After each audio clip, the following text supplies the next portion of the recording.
Good afternoon. I'm Felicia Chow from the Office of Communications, and we're live here at NASA headquarters. We've got some exciting news on worlds outside of our solar system today. First, we'll have brief presentations from all of our panelists, and then we're going to answer questions from those in the studio, on the phone, and on social media.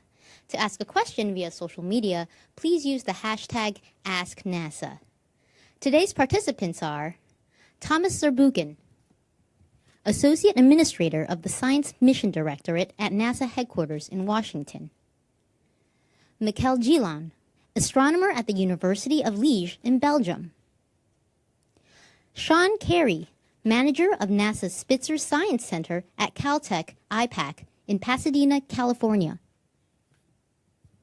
Sarah Seeger, professor of planetary science and physics at Massachusetts Institute of Technology in Cambridge.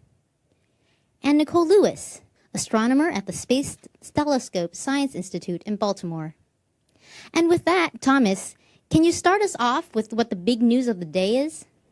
Hey, thanks so much, Felicia. Look, I've been Associate Administrator for the Science Mission Directorate for close to 5 months, and I've just been in awe, and I'm in awe today about both the depth and the breadth of the science that we do here. We're changing people's lives every day, and we enlarge in the space we know. We stretch our imagination. We inspire every day.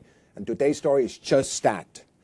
I'm excited to announce today that Dr. Michael Gillon and his team have used our Spitzer Space Telescope to determine that there are actually 7 Earth-sized planets orbiting the nearby TRAPPIST-1 star about 40 light years away. What's more, as you can see in this illustration, is that 3 of these planets, marked in green, are in the habitable zone where liquid water can pool on the surface. In fact, with the right atmospheric conditions, there could be water on any of these planets. So for the first time, we found as many terrestrial planets around a single star, and that's the first time we have been able to measure, in addition to that, both the masses and the radii of these habitable zone type Earth-sized planets. These planets are among the best of all the planets we know to follow up, to see, for example, with the James Webb Space Telescope that we're going to launch last year, the atmospheres, and also to look at biosignatures if there are any. The discovery gives us a hint that finding a second Earth is not just a matter of if, but when. Scientists believe, actually, that around every star there could be 1 planet. Take 3, take 5, take 7. And you can just imagine how many worlds are out there that have a shot to becoming a habitable ecosystem that we could explore. And what we really have in this story is a major step forward towards answering one of these very questions that are at the heart of so many of our philosophers, of what we're thinking about when we're by ourselves. And that basically is, are we alone out there? We're making a step forward with this, a leap forward, in fact, towards answering that question. And I'm really excited for you to hear about it now. Thanks, Thomas. So, Michael, can you tell us more about this finding? Sure. As Thomas mentioned, we used a Spitzer Space Telescope with other ground-based telescope to discover around the same star, not 1, not 2, but 7 Earth-sized planets. And this is the first time that so many Earth-sized planets are found around the same star.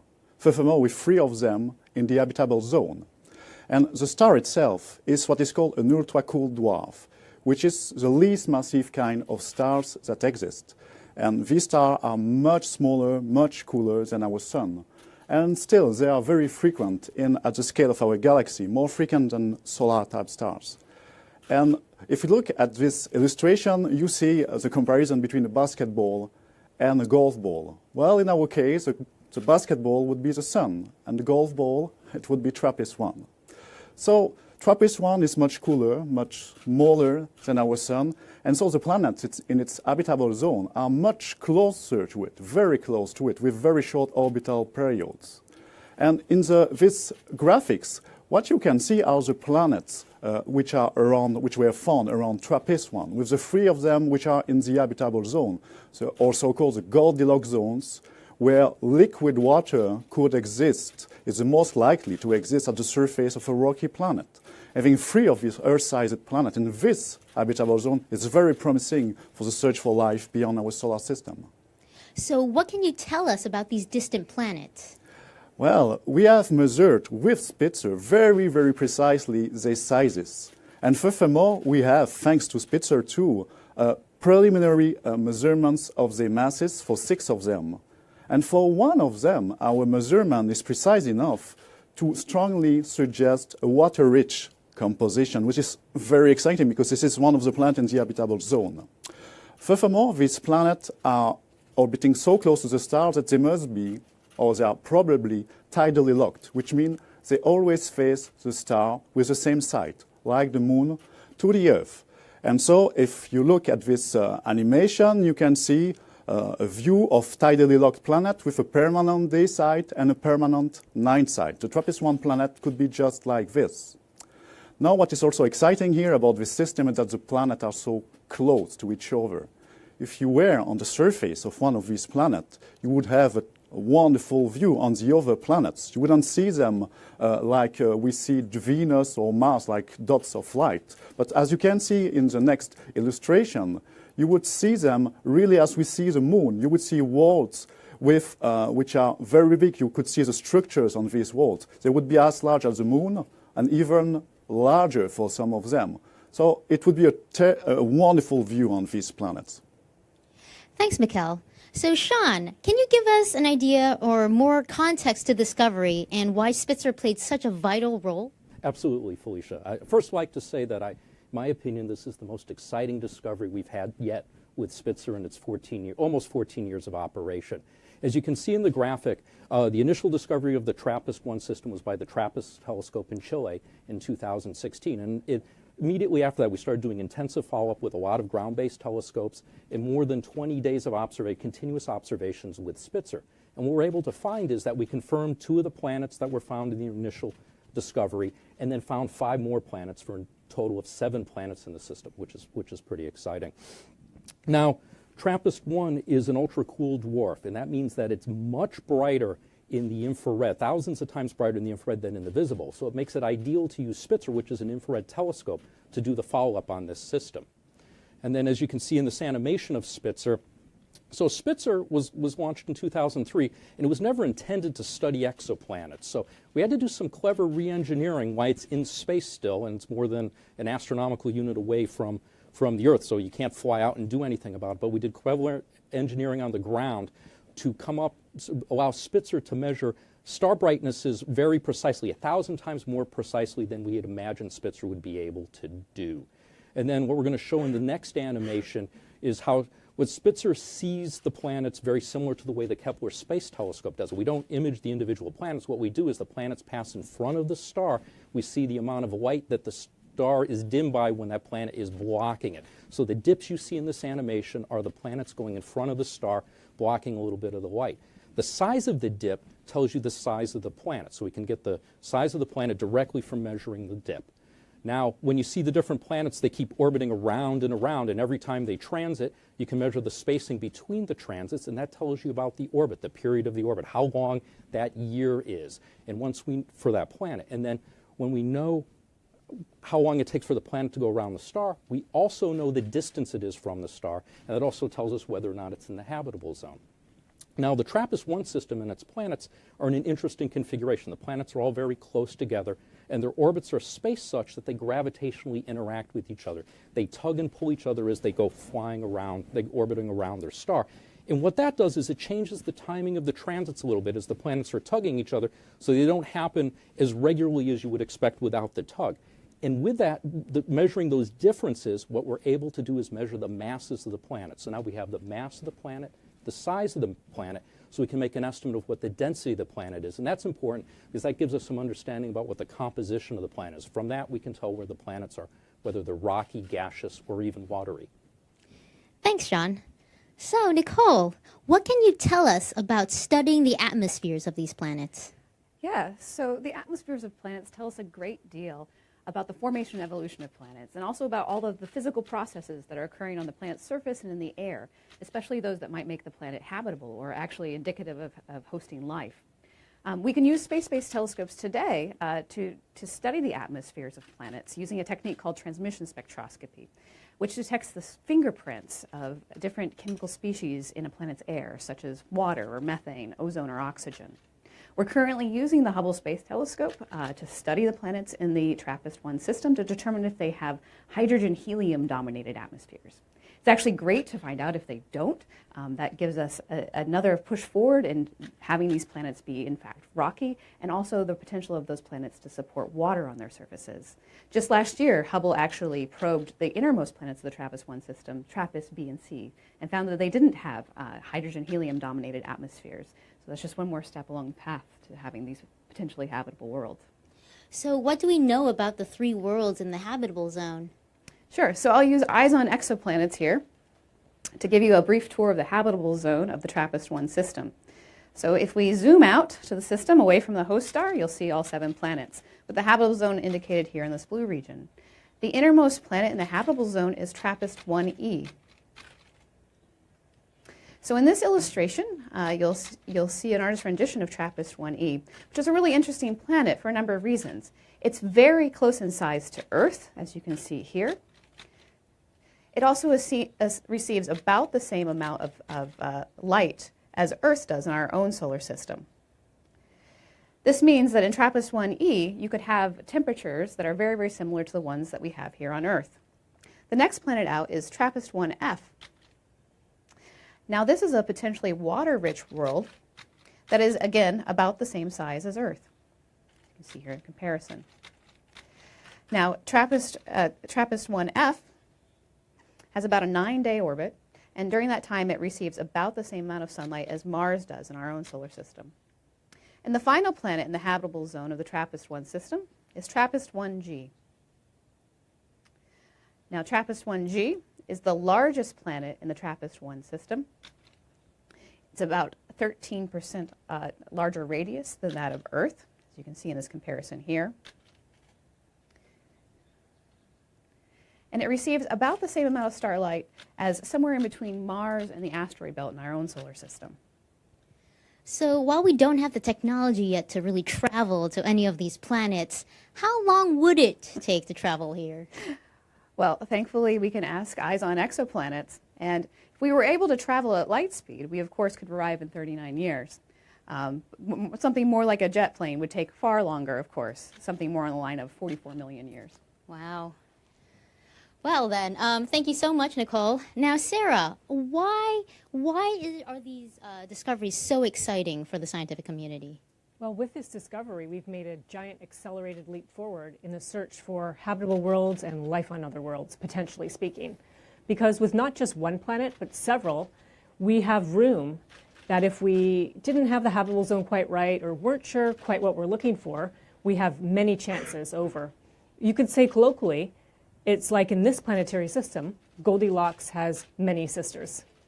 Now, we don't know much about the planets. We know, as we heard earlier, the masses and sizes and how much radiation is falling on them and their orbits. So for now, we just speculate. And for that, the TRAPPIST-1 system has really captured our imagination, and we have a new travel poster for you that you can download from the NASA website. And if you see here, it's captured scientifically accurately the, how on one of the planets you could see all the other planets in the sky. Now, historically in exoplanets, in the kind of brief history of the last 20 years, when there's one, there's more. And so that's why I'm so excited to be here today to share it with you, because with this amazing system, we know that there must be many more potentially life-bearing worlds out there just waiting to be found. Thanks. So what are astronomers doing to learn more about this system and others like it? Well, first of all, Mikkel and his team have started to put up more telescopes. They call it Speculoos, and they're going to, from the ground, use telescopes to search 1,000 of the nearest ultra-cool dwarf stars. And actually, I just have to back up a second about this TRAPPIST system, because I forgot to mention that one of the reasons astronomers are so excited about it is it's a veritable laboratory for studying planets orbiting very cool, very small, very dim red stars that are so incredibly different from our sun. In fact, astronomers constantly go back and forth about all the excitement about these worlds because they're very easy to study. Other people have fears and concerns. And so we actually get to test many people's theories about these worlds being tidally locked and radiation from the host star and things like that. So hopefully, we're counting on Speculoos to find more of these systems and planets around these ultra-cool dwarfs, these very common stars that we can study. So in addition to Speculoos, in astronomy, when someone makes a discovery like this, we put almost any telescope that can follow up. And so in that way, we have, we heard about Hubble already from Nicole, but the Hubble, Kepler K2, Spitzer, and other telescopes are exploring the TRAPPIST system further. I'd say that what the team is most excited about, although this is still a bit in the future, is the James Webb Space Telescope, which will launch later in 2018. Because with this telescope, and the reason the TRAPPIST planets are so significant is that they are accessible to observations with the James Webb Space Telescope. You can see an animation of it here. So with the James Webb, we'll be able to study the atmospheres, and we will try to assess the greenhouse gas content, which will help us understand the surface temperature of the planets. Are they indeed the right temperature to support liquid water and life as we know it? In fact, we're even going to use the James Webb to search for gases that don't belong that might be produced by life, such as oxygen, ozone, methane, and a whole host of other gases. Thanks, Sarah. So before we go into Q&A, Thomas, do you have any closing thoughts for us? You know, for me, this research in exoplanets is really in its gold rush phase. You know, it started something like 20 years ago, and I just couldn't help but notice that the last co-author on your paper is the same co-author who was there at the announcement of the first exoplanet ever discovered and announced in 1995. And since then, we've found thousands of those, a little bit under 5,000 the last time I checked. Dozens of them are in the habitable zone. None until now have had that many planets in the habitable zone. And it's only expanding. This is going forward at a rapid pace, not just because of the telescopes that are there now, but the telescopes we're launching soon. And you talked about the James Webb Telescope, but also TESS, of course, that's going to be there, and WFIRST that's being planned right now. Again, really opening our lens, opening our viewpoints onto the universe, and especially, in many cases, these exoplanets. I do believe that many of the best telescopes that will give us the most information are yet to be invented. There's many things we don't know, many questions we have that come up when we see these observations. We look at all these animations. Very likely, nature is way more beautiful, way more amazing than what we've animated here. It's always that way. And so for us, the question is, how do we actually open up our lens and see these things? How do we get so much data from that the kind of questions that Sarah asked are actually able to be answered? And for me, at the end, it's all about that thought that I have so often when I go to bed at night and really imagine how these other worlds really look like. The fact that there are worlds out there, just like the Earth, that have some commonalities with the Earth, and you could imagine these worlds. It's just only happening right now. These questions about are we alone are being answered as we speak in this decade and the next decades. So I'm really excited about this. Thanks, Thomas. With that, let's transition to Q&A. We've got a ton of questions on social media, so we'll go there first. If you'd like to ask a question using social media, please use the hashtag AskNASA. All right, wonderful. We've got lots of questions coming in. This first one comes from Twitter user JJams, who asks, what is the total amount of possibly habitable planets we have found, including these TRAPPIST discoveries? Okay, I'll take that one. Okay, the total number of habitable planets, believe it or not, is unknown. And it depends on who you ask and how you count them. We would say that there are, let's say, a few dozen exoplanets that you might consider habitable. But the bottom line is that many of them may be a bit too hot or a bit too big. We really have to wait until we can see the atmospheres to know how hot or cold the planets really are. And that's why the TRAPPIST planets are so relevant, because they actually, unlike a lot of the other habitable zone planets, we can actually assess them in the near future. Wonderful. All right, the next question here comes from Scott, who asks, any confirmation of water on the planetary bodies? Yeah, I can handle that one. There's has not been any confirmation of water on these planetary bodies.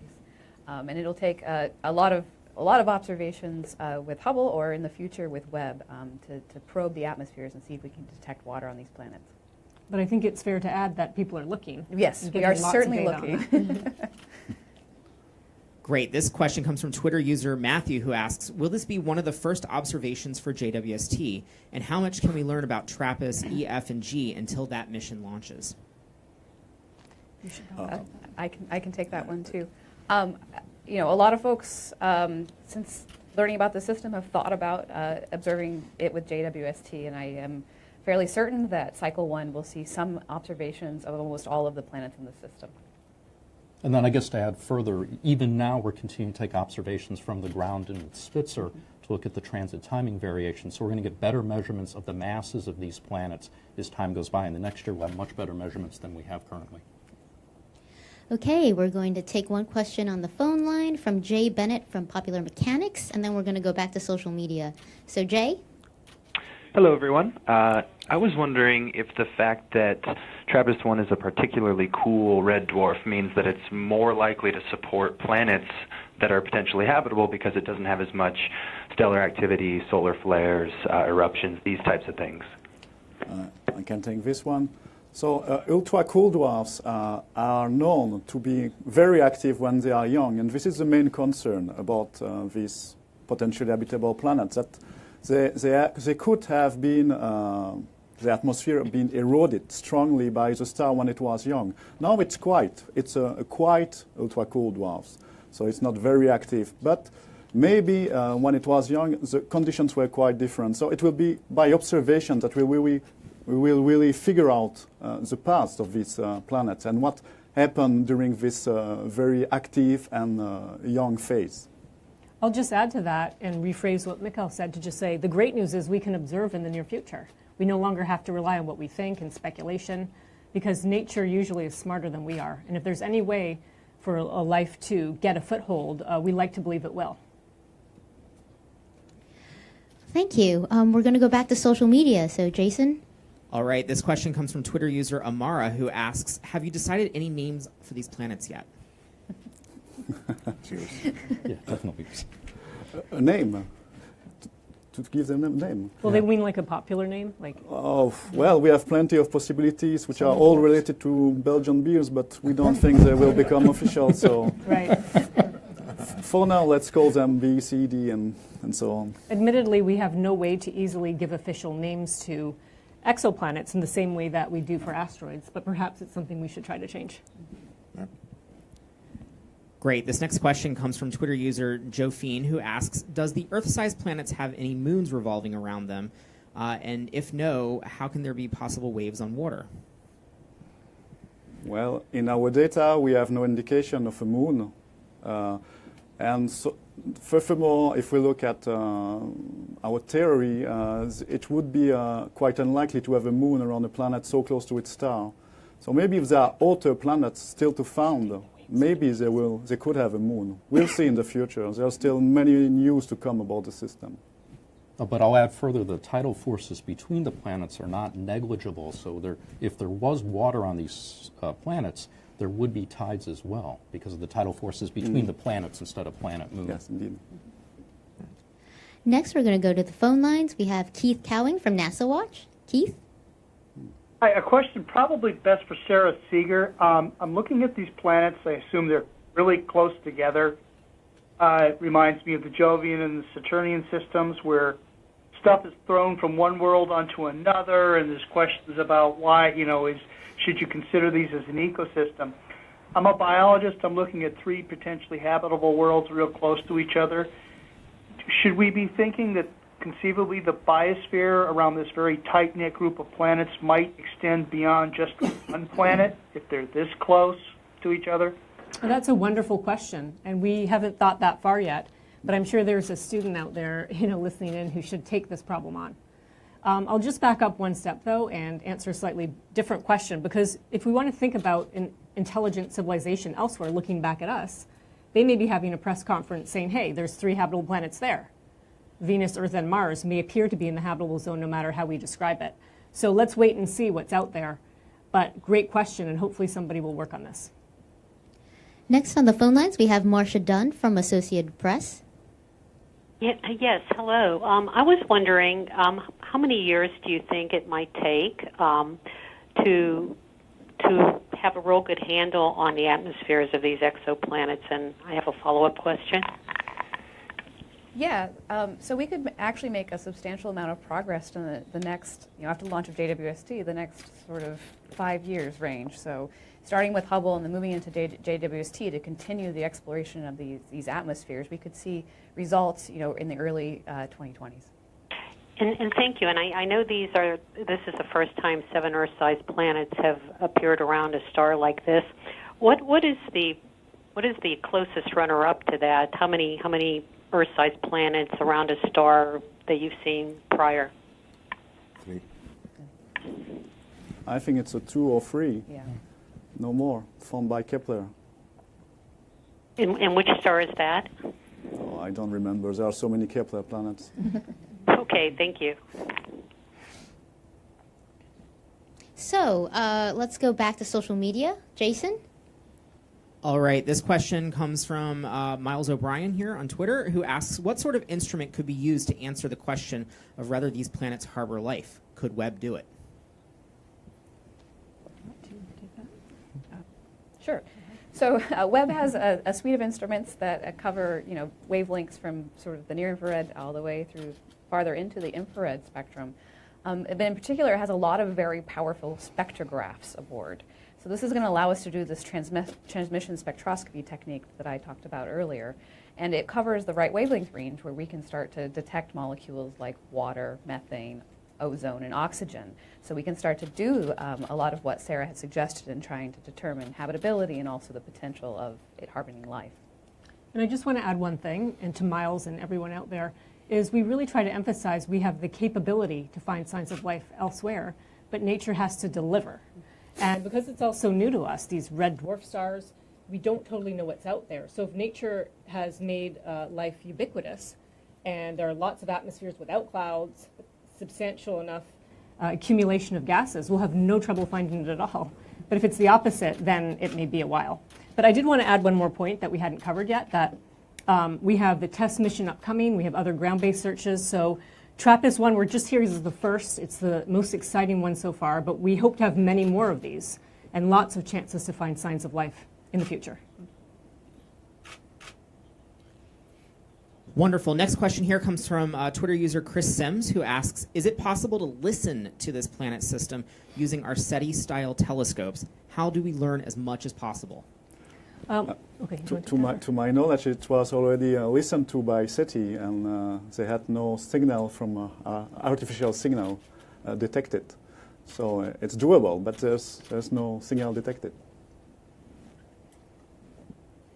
Great. Next question comes from Twitter user Sawyer, who asks, how far into the foreseeable future until we might be able to see a craft that can actually make the journey to TRAPPIST-1? This is a really hard question, just because it requires so many miracles on the way. See, when James Webb was developed, the way I think about James Webb, it required something like 10 miracles, kind of things we had never done, and kind of put it together into a telescope, with a 6.5 meter kind of foldable mirror and a thermal system that's a tennis court in size. Kind of how do you do that? The answer is you start inventing your way forward. This a question that's being asked may be a 100 miracle type of question, and some of them probably relate to nuclear propulsion. Some of these miracles relate to radiation protection. They relate to things that we're just starting to push at. Now, the good news is there's a lot of work that's being done on kind of the first 5 to 10 of those miracles that are being looked at, not necessarily because we have our eyes set right now on going to a star. It's a big leap, but because we're looking, for example, at the outer solar system. We want to get there a lot faster. We want to get there with more payload. We want to get there with more energy. And so the way this game works, it's really, it's leaning forward. It's really, just because it takes 100 miracles, not backing up. That's really what I would believe is what NASA is all about. And that's also what led to this kind of discovery in many ways. Spitzer itself had a whole bunch of miracles on detectors and systems, and the same is true for the other question.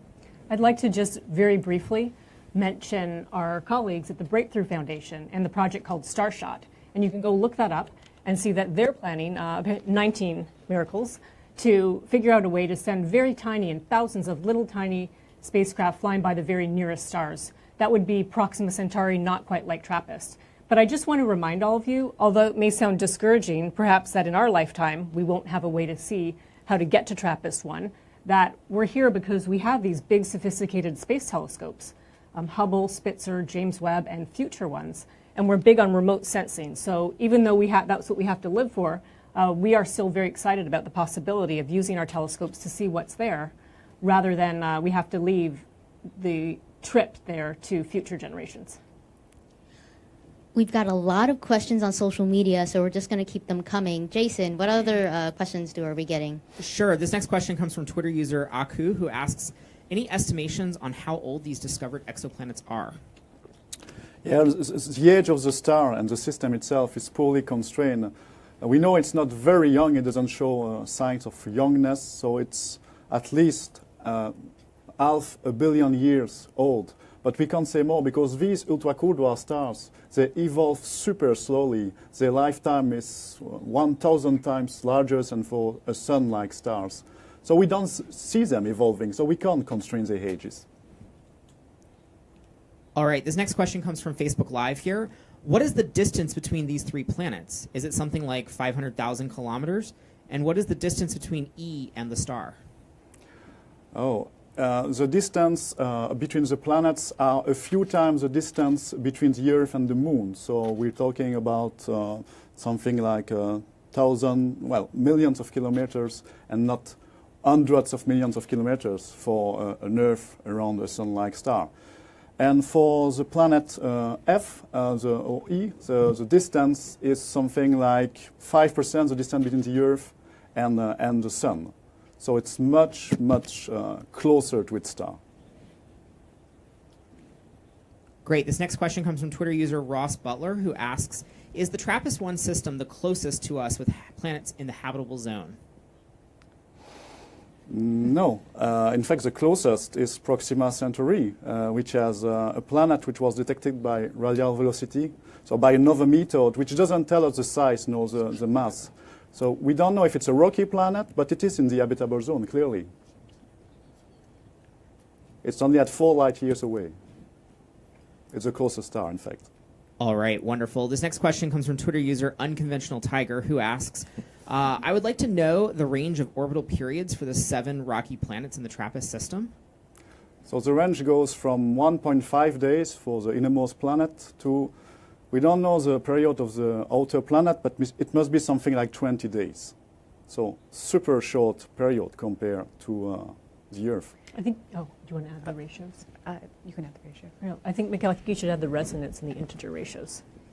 Okay. So indeed, also the periods themselves are related by our common cerebral, so they are related by ratios of integer numbers, which is very peculiar dynamical configuration that we can find in our solar system for the Galilean moon around Jupiter.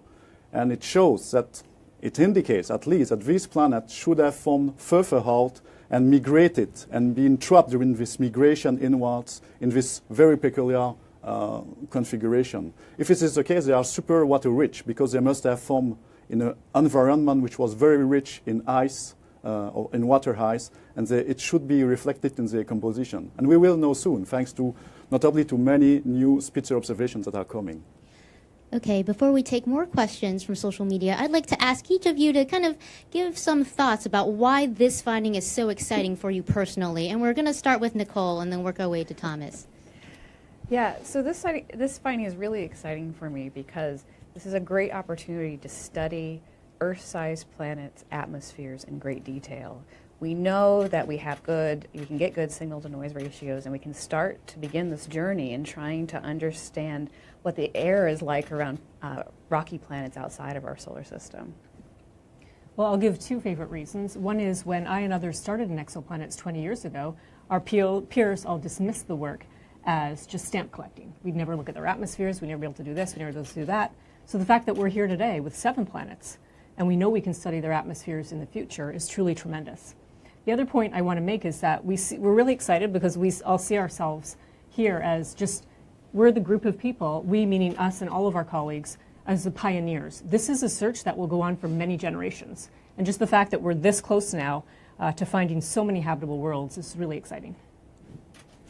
Yeah, so for me, it's more of a very kind of a personal experience because I've worked on Spitzer since 2002, and the ability to be able to do these observations. We had to do a fair amount of engineering work, and at the beginning, it wasn't clear necessarily that we would be able to achieve the precisions we need to do up science like this. So it's very gratifying that all our hard work, myself, my colleagues at the Spitzer Science Center, JPL and Lockheed Martin, the engineers there, we're able to pull it off, and we're able to give great data to scientists and get great results out. So I'm very happy about this. So on my side, I've already wondered about the possible existence of life elsewhere since I'm a kid. And so when I went to college to study science, I first studied biology, biochemistry, because I wanted to understand what is life, really. Then I switched to astronomy because it was the beginning of the exoplanet adventure. We were really beginning to detect planets outside the solar system. And it was clear that within a few decades, we would be not detecting giant planets which were unsuitable for life, but planets that could host life, that we could study. So I've already been devoting my time in science to this goal. And then we're getting nearly there with this result. It's a very good satisfaction for me. To me, looking from the point of view of NASA's science program, it's exciting because of course it's a leap forward, but it goes in parallel to the other leaps we're taking right now. Look at what's happening at Mars, where we're really looking at the complex chemistry that's happening there. Look at the recognition that Mars actually is a place where there not only used to be water, but there's water today, abundant water. In parallel to that, the recognition that we now have the technology ability of going to Europa and actually looking at that system, which is in its own right really an exciting system because there's an ocean world there that hits the rock at the bottom in a really unexpected place in a site. There's many other places like that. And then on the theory side, we already heard that the really understanding of the biology of life. There's a tremendous amount of progress. So together, these areas really create kind of a crescendo towards that, really answering that question that has been on our minds for so long. This is the right time to ask that question. It is the right time to have this discovery right now. Thank you. I'm afraid that's all the time we have left. Please keep those questions coming by sending them at the hashtag AskNASA. And for more information and to download the Eyes on Exoplanets app that Nicole was just using earlier, please go to nasa.gov/exoplanets. And also, don't forget to follow us on our various social media